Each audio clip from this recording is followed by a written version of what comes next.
Hi guys, in today's video I would like to show you this neural network visualization where you have 9 inputs and 4 outputs, and this application is able to display neuron outputs.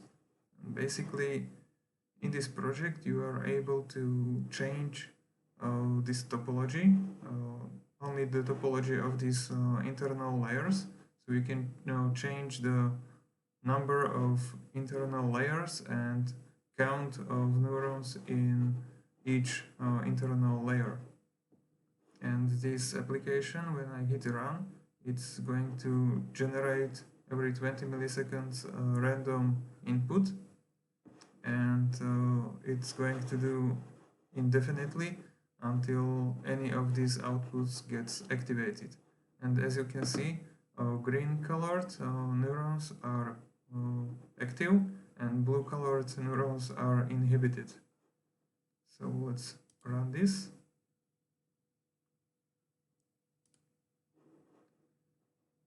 And I can slow down this neural network just to show you how these layers work.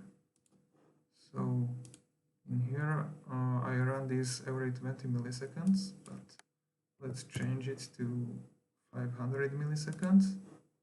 Now it's going to go slower.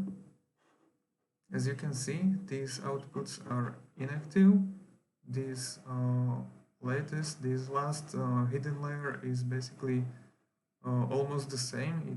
It barely changes.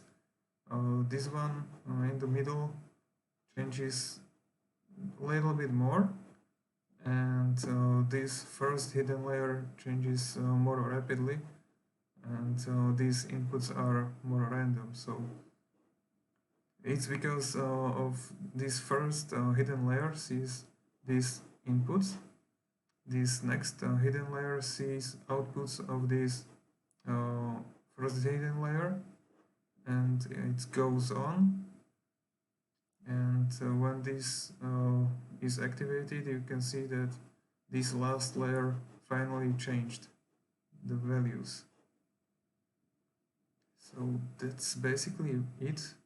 But this neural network has to train first, and this training is supervised, so it needs some data which tells the neural network which inputs represent which outputs. So you need to have some data that from which this neural network learns.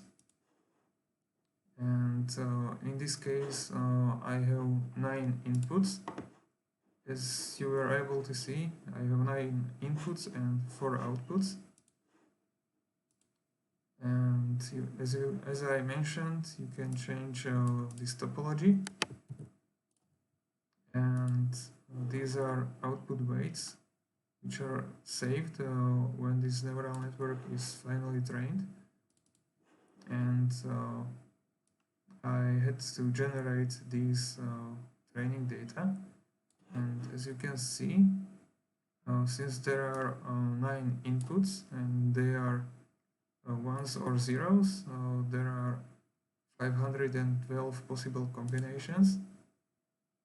And as you can see, I have here 4 false states where none of these output neurons are active, and then I have 4 activated neurons, then again 4 cases when these neurons are inactive, then again active, inactive, and so on. Because I wanted to have the same ratio of the inactive neurons and then active neurons, and in these inactive cases there are all these possible combinations, these binary combinations, as you can see. And to generate this data, I've made this project. So these are the generated data as I showed you. But in here's all the logic, since it is straightforward count from 0 to 511, which represents those 512 combinations. I have only these 4 cases, which represents those outputs during which I type this data.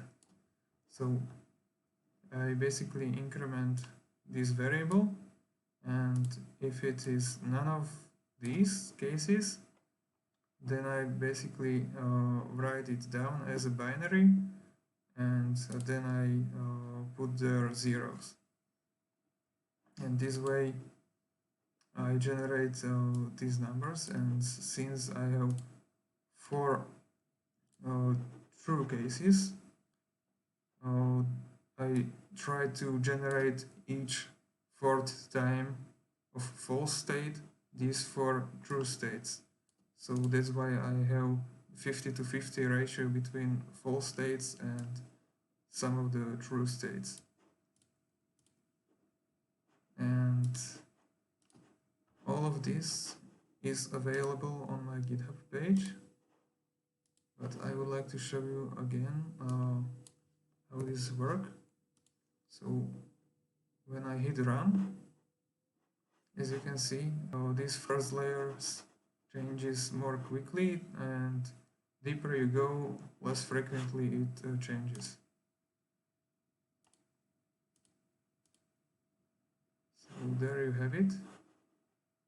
And here's the neural network visualization on my GitHub page. So that's it for today's video. Thank you. Bye.